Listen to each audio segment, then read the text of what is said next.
But I want to start, first of all, our Life Legacy series that we're doing at the moment. And there's a question that I want to ask, and that is, have you ever had one of those moments where someone says they're about to turn up and all of a sudden you become the fastest cleaner in the world?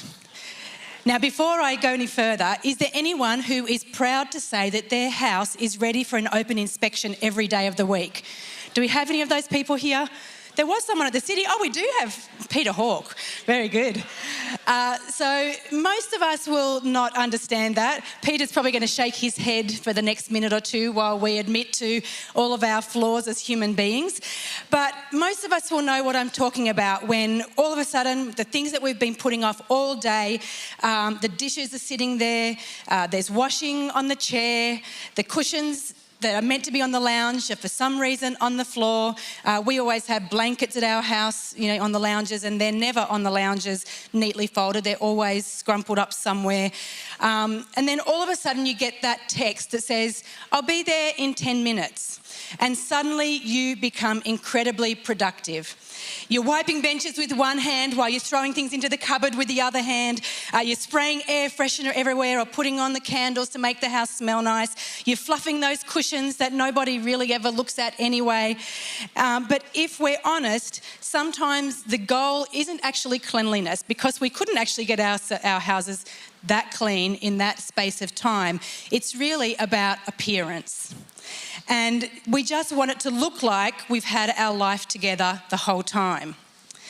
And I remember when Mick and I were younger, and there were times when I'd say, I'll do the dishes tomorrow, because I was studying at uni in the first 2 years of our marriage, and I knew that I was at home during the daytime, and so I would just say, I'll do that tomorrow.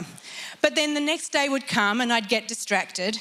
I'd start reading a book, or I might watch something on the TV. I won't tell you the terrible things I used to watch on the TV in the midday. I'd do some of my assignment for uni, and I'd just get busy doing other things. And before I knew it, it was 30 minutes before Mick was due home from work. And suddenly I'm doing what I call the panic tidy.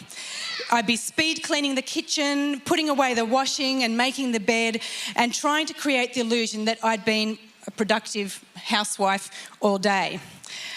But here's the real question. What if Mick had come home a couple of hours earlier? What if your friends and family arrived a day before you knew they were coming? Would they have found the same thing? Because ultimately what matters isn't how we live for 10 minutes before someone arrives. It's how we live in the ordinary moments in between. It's how we use our time, the habits that we build, and the choices that we make.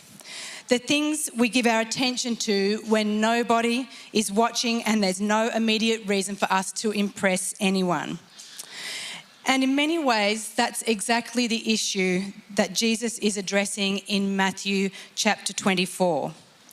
Jesus is nearing the end of his earthly ministry, and his disciples have been asking him questions about the future, about his return, and about what was still to come. But while they were focused on what will happen one day, Jesus keeps bringing them back to what they should be doing in their lives in the everyday.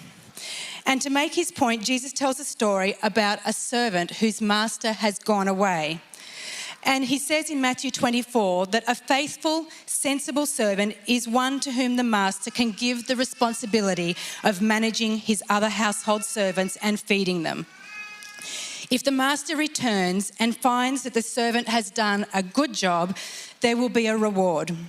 I tell you the truth, the master will put that servant in charge of all he owns. Now, the servant wasn't doing anything extraordinary. He was simply carrying out the responsibilities that had been entrusted to him. He was caring for the household. He was looking after the people. He just keeps doing what his master had asked him to do. And when the master returns, he finds the servant faithfully doing what he'd been asked. And Luke's gospel gives us just a little bit more insight into this conversation, because in Luke's gospel, Jesus tells a similar story about servants who are waiting for their master to return from a wedding feast. And he's encouraging them to stay ready and dressed for service and keeping their lamps burning. But then Peter asks Jesus, Lord, is that illustration just for us or is it for everyone? And it's in response to that question that Jesus tells the story about the faithful servant. So whether we're reading the story, the account of it in Matthew, or whether we're looking at Luke's account, the message remains the same. Be faithful. Because the story was never actually about household servants.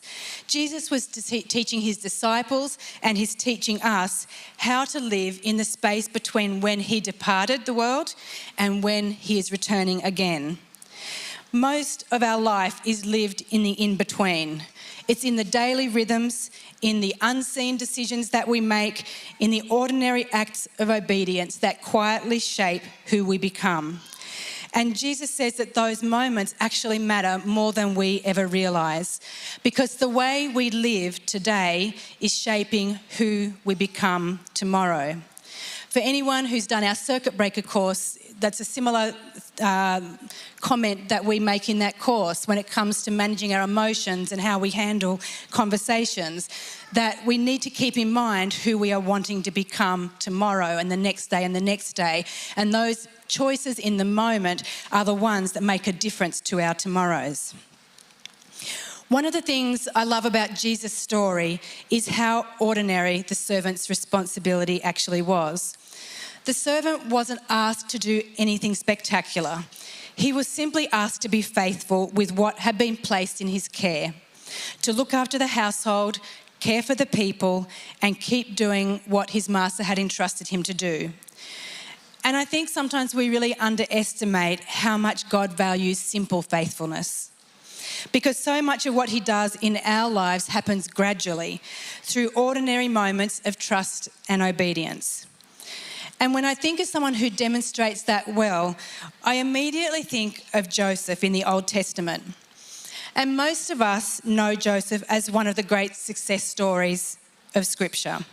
We know that God eventually fulfilled the dreams he had given him and used his life in remarkable ways. But Joseph's story isn't powerful because of the fulfillment of the dreams at the end. It was because of where he was in the everyday leading up to that. It's powerful because of how he lived in the years before he got to that moment of success. Joseph was only 17 when God gave him 2 dreams about his future. And those dreams pointed to a day when God would raise him to a position of influence and leadership. But instead of celebrating with him, his brothers actually became jealous.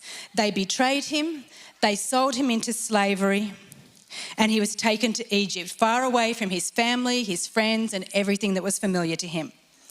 And from a human perspective, God's promise must have seemed further away than it ever was before. And yet, through that time, Joseph remained faithful. Genesis 39 says, "The Lord was with Joseph, so he succeeded in everything he did as he served in the home of his Egyptian master," who we may know as Potiphar. Now, Joseph could have become bitter or abandoned God's promises, but instead he chose to honour God and he faithfully served where he found himself. And because of his integrity and his diligence, Joseph was eventually placed in charge of Potiphar's household. But just as things seemed to be improving, he was falsely accused and then he was thrown in prison. And once again, Joseph found himself in circumstances that he didn't choose. And once again, he remained faithful. And over time, he earned the trust of those around him, and he was given responsibility even within the prison. And yet, even after helping interpret the dreams of Pharaoh's cupbearer and the baker, Joseph was forgotten and left waiting for 2 more years. And what's fascinating is that during all those years, God wasn't simply preparing a position for Joseph. He was actually preparing Joseph for a position. Let me say that again. God wasn't preparing a position for Joseph. He was preparing Joseph for the position. In Potiphar's house, Joseph learned responsibility. In prison, he learned perseverance. And through disappointment and delay, he learned to be dependent on God. And year after year, God was shaping his character long before he expanded his influence. And then at exactly the right time, Pharaoh had a troubling dream that no one could interpret. The cupbearer, finally, after several years, remembered Joseph, and he was brought before Egypt's ruler. And after interpreting the dream and offering wisdom to Pharaoh for the years ahead, Joseph was appointed ruler over Egypt, second only to Pharaoh himself.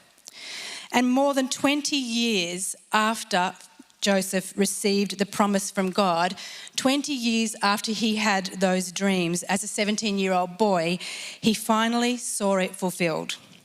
When famine later struck the region, Joseph was in a position to save countless lives. His brothers came seeking food, the same brothers who had abandoned him and betrayed him. And Joseph was able to provide for them instead of seeking revenge. I can't imagine what had to have happened in his heart in those 20 years to allow him to graciously forgive his brothers and to help them.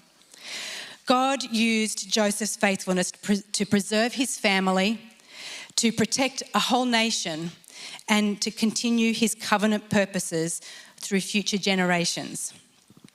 But none of that happened overnight. The palace didn't create Joseph's faithfulness.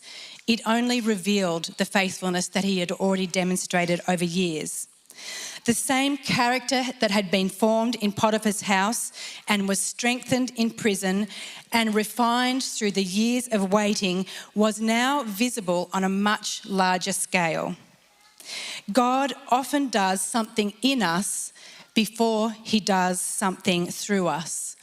And that's something, if ever you've come to the ministry time here and I prayed for you, I will often pray that God will do something in us, but then he will use what he's done in us to do something through us. And that's exactly what Joseph demonstrates. We can be so focused on where we want God to take us that we actually overlook what he's trying to develop in us along the way. Joseph's story reminds us that faithfulness is something we suddenly develop, something isn't something we suddenly develop when life finally works out. It's something that God is forming in us through the ordinary moments of the everyday in trust and obedience. And that's exactly what Jesus is teaching in Matthew 24. The challenge isn't simply whether we'll keep believing while we wait. It's easy to say, I believe in God. But the challenge is whether we'll keep living faithfully in the meantime, in the waiting, in the unknown. And that's really where Joseph's story and Jesus' parable intersect. Both of them are stories about stewardship. And neither Joseph nor the servant could control their circumstances. I'm sure there's some people here who love to be in control of what's going on. But neither of them had control of everything that was going on or the situation they found themselves in. But both could choose what they did with what had been entrusted to them in that season. And that's what stewardship is about for all of us.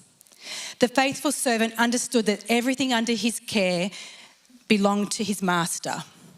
He wasn't an owner, he was a steward. And that's exactly what Ali said when she spoke briefly about giving and tithing this morning, is that recognition that everything we own actually belongs to our Heavenly Father. Joseph lived with the same mindset. Whether he was managing Potiphar's household, overseeing the prison, or governing Egypt, he faithfully cared for every responsibility that God placed before him. And that's a principle that applies to every one of us. Everything we have ultimately belongs to God. Our lives belong to God, our opportunities, our abilities, our finances, our relationships, and our influence are all a gift from God. And the question Jesus invites us to consider isn't, what do I own, but what has God entrusted to me? Stewardship begins when we stop seeing ourselves as the owners and start seeing ourselves as caretakers. And that's the principle that Jesus reinforces in Luke 12. Verse 48, it says, "Every servant who does not know his master's will and unwittingly does what is wrong will receive a less severe punishment. For those who have received a greater revelation from their master are required a greater obedience. And those who have been entrusted with great responsibility will be held more responsible to their master." Jesus is reminding his disciples that privilege and responsibility go together. Every gift, opportunity, and resource entrusted to us carries purpose. But stewardship has never been about comparison. Because it's easy for us to look at someone else's gifts to see the influence that they have or the opportunities that they might get and wish that we had what they've been given. Yet God has never asked us to account for someone else's life. The question isn't, what has God given them? The question is, what has God given me? And legacy is built when we stop wishing we had more of what someone else has and start faithfully using what God has already placed in our hands. When we think about it, most of what God entrusts to us falls into three broad areas. And John mentioned it earlier: our time, our talent, and our treasure.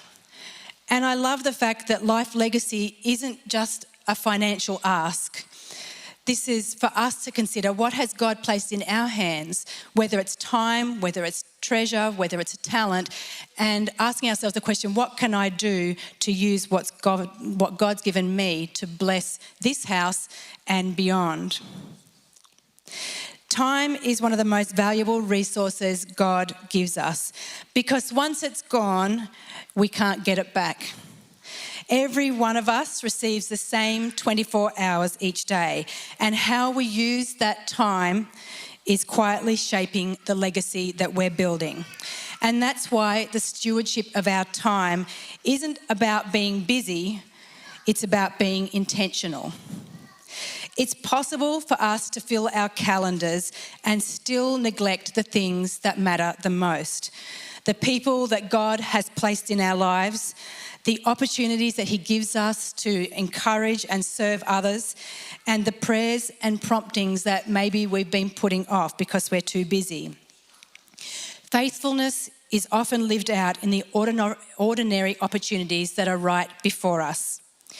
Because at the end of our lives, many of us have been to funerals, and we come away from funerals and realise that we're not actually wishing that we spent more time scrolling on our phones or worrying or chasing things that don't last.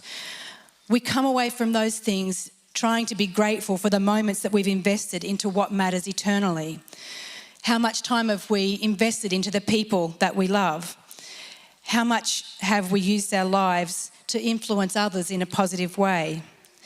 And have we partnered with God in what he's doing in the world around us? Time is more than something we just spend. It's something that we sow. And every day we're planting seeds that will eventually produce a harvest. And we can choose what that harvest might be by the way we use our time. God has also entrusted each of us with gifts, abilities, and experiences. And some are obvious, but others are hidden. And it doesn't matter whether they're obvious or hidden, they all matter to God.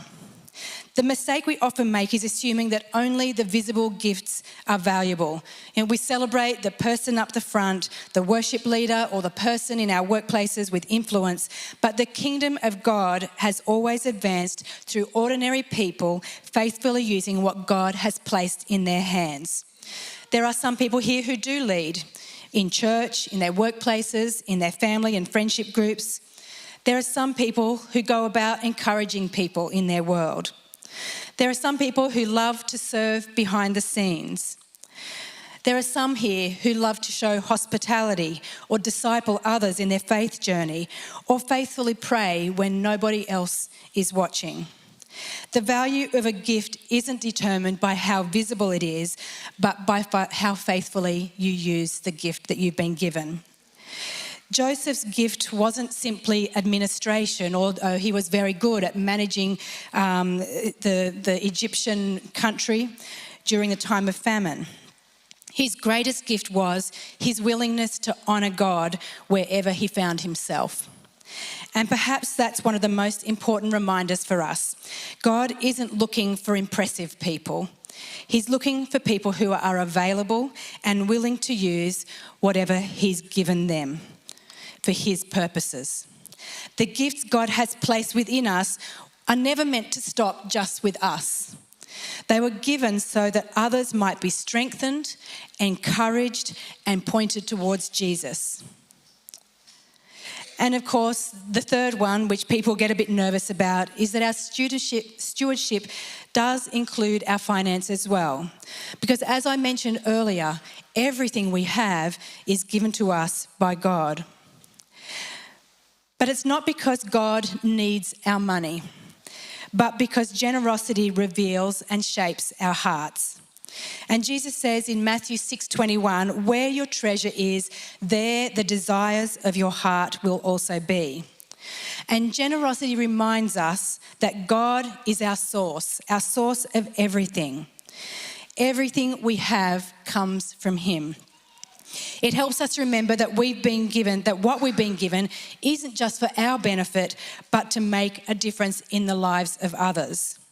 And he invites us to give because he wants us to be involved in what he's doing. He wants us to be involved in all of the things we saw on the screen earlier, in lives being changed, in people finding Jesus, in families being restored, in children being discipled, in young people discovering purpose, and in communities beyond our own being reached. And each one of us has a part to play in what God is doing. And that's the heart of stewardship, faithfully using whatever God has entrusted to you. The faithful servant understood that, and Joseph understood that. And Jesus invites us to do the same, because today's faithfulness becomes tomorrow's legacy. But Jesus doesn't stop with the example of the faithful servant. He also gives a warning. Because if the faithful servant shows us what stewardship looks like, the unfaithful servant shows us what can happen when we lose sight of who we're living for. One of the most sobering parts of Jesus' parable is that the unfaithful servant's downfall doesn't begin with open rebellion. It begins with a thought. And that thought is that my master won't be back for a while. Believing he had plenty of time, the servant stopped caring for what he had been entrusted to him. And instead of serving the household, he began mistreating the other servants, partying and living comfortably. And what started as a simple thought about his master not coming back for a while eventually shaped the way he lived. The issue wasn't that he stopped believing the master would return. The issue was that he stopped living as though it even mattered. And that's where the warning becomes personal for all of us. Because if we're honest, it can be really easy to assume there will always be more time. And there may be those of us in the room who have said that very thing. I wish there was more time. More time to obey. More time to deal with that compromise that you keep doing. More time to have an important conversation or to become the person that God is calling us to be. But Jesus reminds us that faithfulness isn't something we put off until later. It's something that we practice every single day, because tomorrow's legacy is shaped by today's choices. We often think of legacy as the impact someone leaves behind at the end of their life.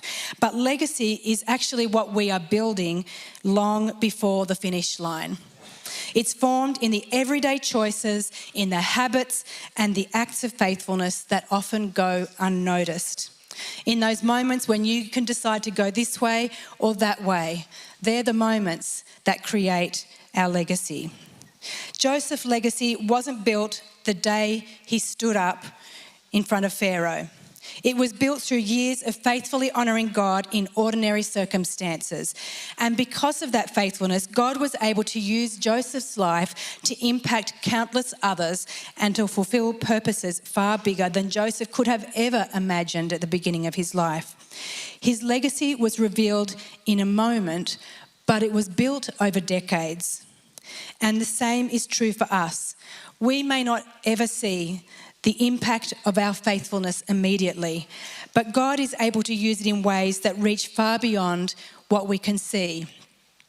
Many years ago, I was working for an organisation called Christians Against Poverty.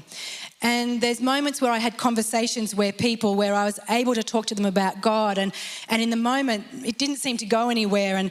And there's times where I think of those people and I wonder where they're at now. And I kind of hope that maybe one day they might cross my path and say, wow, what you said on that day was amazing and it turned my life around. But I may not be part of that moment. And we are not meant to be necessarily. We just need to be obedient to what God asks us to do in the moment, and the rest is up to Him. Some of the seeds you're planting today may bear fruit long after you're gone. There may be a child whose life you're investing in, a person that you feel to encourage, a conversation that points someone towards Jesus, or a sacrifice that you have made in obedience to God. What feels ordinary today may become part of someone else's story tomorrow. And maybe that's exactly what we need to hear today. Perhaps God has been speaking to you about an area where you've been ignoring His promptings, or maybe postponing being obedient to something you know He's asking you to do. And it's not because you don't love Him. There's no doubt about that. And it's not because you've rejected Him. But because maybe you've been waiting for a better time, maybe a time that's more convenient, or a time that's a little less costly, or a little less uncomfortable. But what if faithfulness starts right now? What if the next step is simply the step that God is placing in front of you today?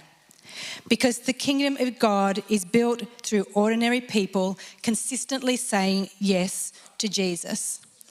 And that's important because passages about stewardship and faithfulness can sometimes sound, or we can interpret it as a transactional thing, almost as though God is saying, perform well and I'll reward you. But that's not the heart of what Jesus is teaching. God isn't looking for performance. He's actually looking for transformation on the inside. Now, I am going to mention Mick again, and he told me that I might have to start paying him royalties every time I mention him in a sermon. It's a little bit like the swear jar, you know, when people say every time you swear you put a coin in the jar. I think he wants me to have a Mick jar so that every time I mention him in a sermon, he gets a donation from it. But when he was younger, decision-making used to stress him out. Is there anyone here who hates making decisions? Do we have anyone else who can relate to that? A few people? Every big decision felt overwhelming, and every time another decision came along, he'd get frustrated because he thought, why is this so hard still? And we had so many frustrating arguments over the fact that he couldn't make decisions and wouldn't make them, and stressed his way through them. But over time, something changed. Not because decision-making suddenly became easy, and not because he always got it right, but because experience taught him that God would be faithful through whatever came next. And gradually, what once felt overwhelming became more manageable. I used to tell him that God was up there saying, have another go, Mick, have another go, try again, see how you handle it this time. He became less focused on getting every decision perfect and more confident that he could work through whatever came next. And I think that's often how growth happens in our walk with God as well. We don't wake up one day and suddenly become mature, faithful followers of Jesus. More often, growth happens through thousands of ordinary moments where we keep choosing to trust Him, to follow Him, and to take that next step that is right in front of us. And over time, we realise we're actually becoming different people. Not because we've performed perfectly, but because God has been faithfully at work in our lives. And the beautiful thing is that his grace meets us in that process. Even when we've delayed being obedient, even when we haven't always been consistent, even when we know that we've missed opportunities at times, and even those times when we've wandered off course, his grace keeps inviting us back into trust, back into surrender, and back to faithful living. And maybe that's really the heart of what Jesus is teaching in this parable and through Joseph's life. Not that we need to strive harder, but that we would keep faithfully living with him in mind. If I can ask the musicians to come up, please. As I was preparing this message, I found myself thinking again about that opening illustration, about the panic tidy, the last-minute rush to make everything look presentable, and trying to create the impression that everything has been under control all along. And the reality is that approach might work for an unexpected visitor when they arrive. But our theme this year is First Jesus. And a First Jesus life isn't built by trying to look ready when the time comes. It's built through everyday faithfulness long before anyone sees the outcome. Character and legacy aren't built in 10 minutes. They're formed over time through daily choices of obedience. And that's why Jesus doesn't call us to be ready for a single event or a single moment. He calls us to live faithfully in the in-between. Because when the master returned, the servant wasn't commended for being impressive or successful or influential. He was commended because he was found faithfully doing what he had been entrusted to do. And that's the challenge Jesus left with his disciples. And it's also the challenge that he leaves with us. What has God placed in your hands? What relationships has he put you in? What opportunities has he given you? What gifts has he blessed you with? What resources do you have access to? What influence do you have in your family and your workplace and in your church community? And what would it look like to faithfully invest those things into what God is doing? Because a legacy isn't built through one extraordinary moment. It's built in the ordinary choices every day to trust God, to serve God, to be generous with our time, our talent and our treasure, and to be obedient to the next step he's asking us to take. And one day, we will all be face to face with Jesus. And I believe the greatest reward won't be recognition from people. It won't be achievements or applause. It will be hearing those simple words from Matthew 25. It will be, "Well done, good and faithful servant."